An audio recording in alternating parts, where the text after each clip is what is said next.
Huddled on cobbled streets with layers of clothing to generate heat under the cold skies of Wanzhou city, this is the new way of life for Africans living in China.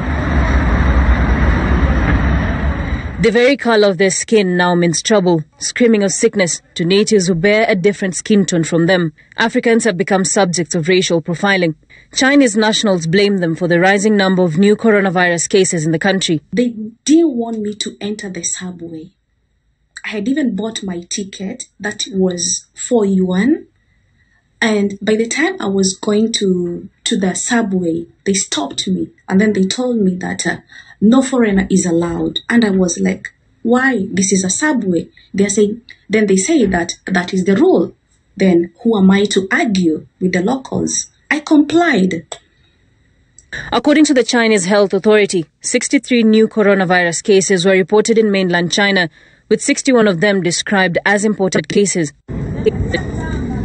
Brenda, not her real name, has been living in China since 2017. Earlier this week, she was kicked out of her home without any explanation. And just like any other person in a foreign country, the embassy is usually the next resort. For her, it was the Kenyan embassy. I didn't have a place to go.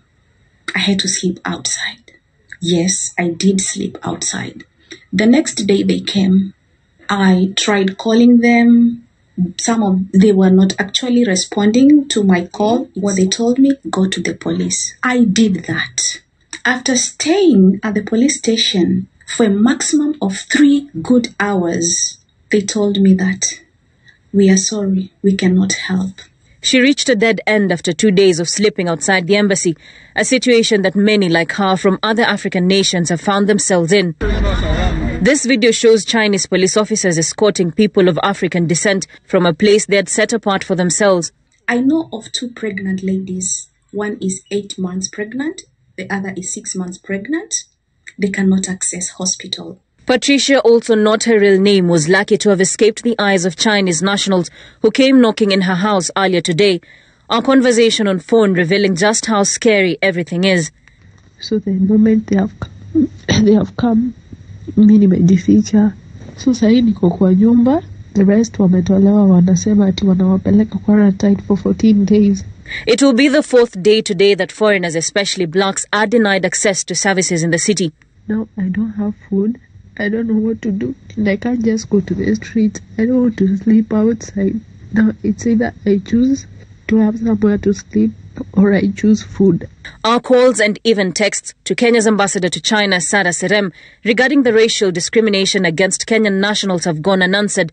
These notices in Chinese, which translate to, this community is not accepting foreigners, especially black people.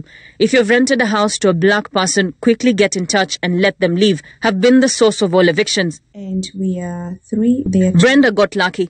She is housed by a Zimbabwean national in this small space where they're living with one more person.